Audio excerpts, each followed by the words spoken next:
नमस्कार दोस्तों, मैं चौहान सर। आज हम झारखंड विधानसभा के लिए तीसरा वीडियो आपको देने जा रहे हैं। सबसे पहले अपील है, चैनल को सब्सक्राइब कर लें और वीडियो को जरूर लाइक करें। आज हमारा जो वीडियो है वह जमशेदपुर वेस्ट के ऊपर यानी जमशेदपुर पश्चिमी विधानसभा सीट को लेकर के। यह सीट झारखंड का सबसे टॉप लड़ाई वाला क्षेत्र है। क्यों ऐसा मैं बता रहा हूं? क्योंकि झारखंड की राजनीति के चाणक्य कहे जाने वाले सरयू राय यहाँ पे उम्मीदवार हैं। और ये किसके खिलाफ लड़ रहे हैं? तो लड़ रहे हैं झारखंड के स्वास्थ्य मंत्री बन्ना गुप्ता के खिलाफ। अपने आप में ये महामुकाबला यानी मंत्री के खिलाफ ये चुनाव लड़ने जा रहे हैं। मैं इसलिए इस मुकाबले के बारे में ऐसा बोल रहा हूं क्योंकि आप एक चीज देख सकते हैं। यहाँ पे एक फोटो आपको दिख रहा होगा। फोटो में आपको दिखाई दे रहा है रघुवर दास। रघुवर दास वो व्यक्ति हैं जिन्होंने झारखंड में एज ए सीएम अपना पूरा टर्म पूरा किया, यानी 5 साल मुख्यमंत्री रहे 2014 से 19 तक। 2019 के इलेक्शन में ये खड़े हुए थे जमशेदपुर के पूर्वी सीट से, और सरयू राय जिनका सीट था जमशेदपुर पश्चिमी, उसे छोड़कर इनके सीट पर आकर इनको ललकारे और ललकार कर कहा कि मैं इस मुख्यमंत्री को चुनाव में हराऊंगा। यानी एक मुख्यमंत्री के खिलाफ चुनाव लड़ना और मुख्यमंत्री को चुनाव हरा देना अपने आप में इनकी पटकथा बताती है। मैं इनके बारे में बता दूं, ये बीजेपी के नेता थे। बाद में इन्होंने बीजेपी को छोड़ा और अपने ही मुख्यमंत्री को 2019 के चुनाव में ऐसा हराया कि राजनीतिक से ये दूर दूर तक नाता नहीं है। अब ये राज्यपाल है। तो ये है व्यक्ति विशेष सरयू राय। सरयू राय ने इस बार निश्चय किया है, मैं जो इलेक्शन लड़ूंगा वो इलेक्शन लड़ूंगा जमशेदपुर की पश्चिमी सीट से, क्योंकि यहां पे कौन लड़ रहा? बन्ना गुप्ता। सरयू राय ने आरोप लगाया है कि बन्ना गुप्ता ने कोरोना काल में जो खरीदारी हुई है इसमें उन्होंने भ्रष्टाचार किया, और भ्रष्टाचार को लेकर के कई वीडियोज मार्केट में अवेलेबल है, कई जगह बातें होती है। तो मैंने जो रिसर्च किया है इनके ऊपर, ये पूरा रिसर्च हमारा चैट जीपीटी से है, और चैट जीपीटी पे जो इंफॉर्मेशन है उसके अनुसार मैं बन्ना गुप्ता और कोरोना काल की घटनाओं को बात करूंगा, और साथ में ही इनके छवि की बात करूंगा। तो मैं आपको बता दूं, आज कल ये जदयू में है और जदयू के प्रत्याशी के रूप में ये अपना नामांकन करेंगे या कर लिए होंगे। और बन्ना गुप्ता कांग्रेस के एक बड़े नेता है, दिग्गज नेता है, जिन्होंने स्वास्थ्य मंत्री का पद संभाला, और इन्हीं के स्वास्थ्य मंत्री रहते हुए जो आपातकाल आया पूरी दुनिया पे, उस आपातकाल में ये निपटने का पूरा प्रयास अपनी तरफ से किए। क्या कमी रही उस पर मैं बातें करूंगा, और इन पे क्या भ्रष्टाचार का आरोप है वो पूरी तरीके से बताऊंगा।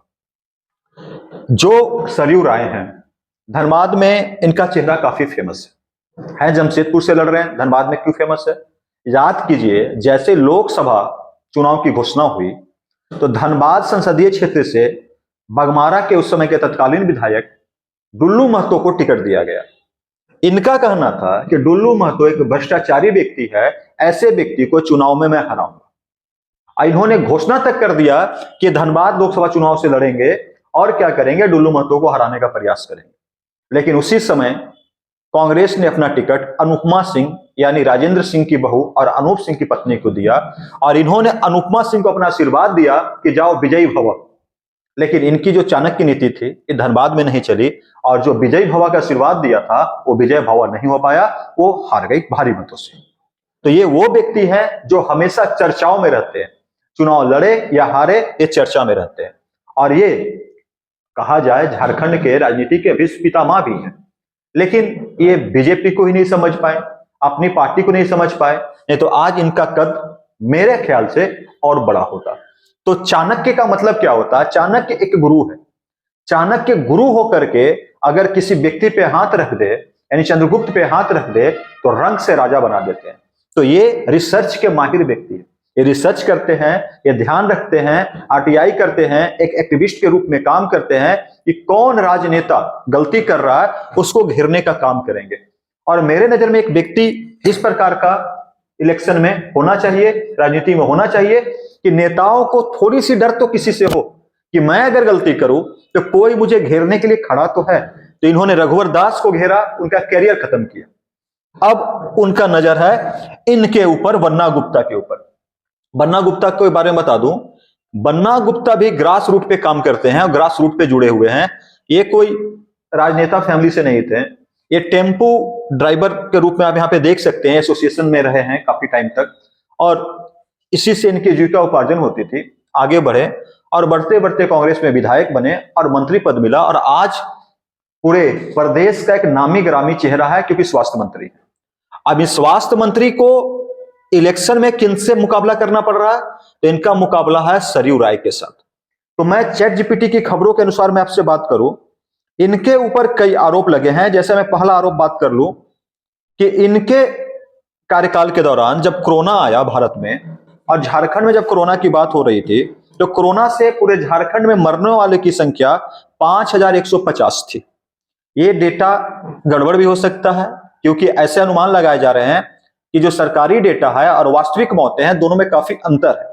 तो सरकारी डेटा को मैं बता रहा हूं कि इतनी मौतें हुई थी। साथ ही स्वास्थ्य सुविधाओं में कमी देखी गई। कोरोना काल में आपने भी देखा होगा, कोई व्यक्ति अगर बीमार होगा, हॉस्पिटल में सीट अवेलेबल नहीं थे, बहुत तरह की समस्याएं हो रही थी, कर्मी नहीं थे, ऑक्सीजन की कमी हो रही थी। अगर लोग मरे तो कोरोना से नहीं मरे, लोग मरे हैं जो उपचार की कमी से, लोगों के टाइम पे उपचार नहीं मिला और हॉस्पिटल में बेड नहीं मिल पाए और सबसे बड़ी समस्या कुछ हुई थी तो वेंटिलेटर की कमी हुई थी। तो आप देख सकते हैं कि झारखंड में जो कोरोना का जांच का प्रोसेस था, ये प्रोसेस भी काफी धीमा रहा। अन्य राज्यों की तुलना में डेटा अवेलेबल आप चेक कर सकते हैं, काफी स्लो प्रोसेस था।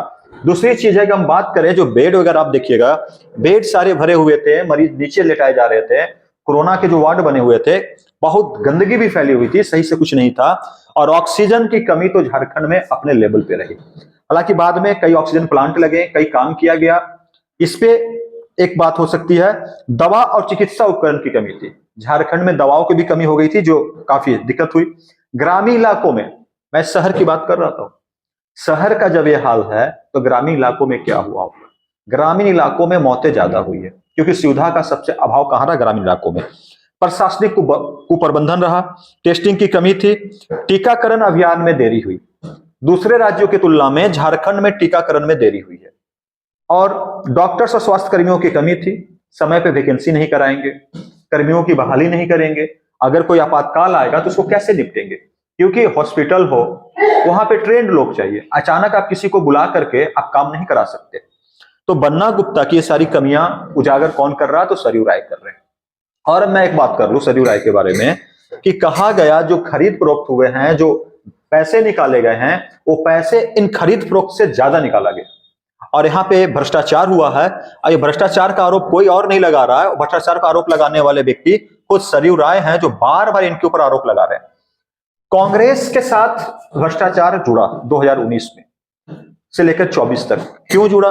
बन्ना गुप्ता पर तो है ही, एक और माननीय मंत्री जी हैं आलमगीर आलम, उनके ऊपर भ्रष्टाचार के आरोप, घर में 32 करोड़ रुपया पकड़ा गया। साथ ही राज्यसभा सांसद के घर पे 350 करोड़ रुपए कैश मिले। इस प्रकार से बहुत सारे आरोप कांग्रेस के ऊपर लग रहे हैं। अब देखना है कि जो चाणक्य हैं वो इस बार रघुवर दास वाला जो काम उन्होंने किया था उनको हरा करके क्या बन्ना गुप्ता का भी कैरियर ये बर्बाद करेंगे? रघुवर दास तो बड़े नेता थे, राज्य स्तर के नेता थे, उनको तो राज्यपाल बना दिया गया।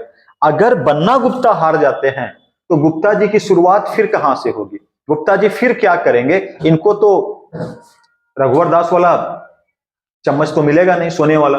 लेकिन समस्या यही पे है कि क्या जो आरोप लगा रहे हैं ये वो सही है या गलत है। तो महामुकाबला की तैयारी देख लीजिए।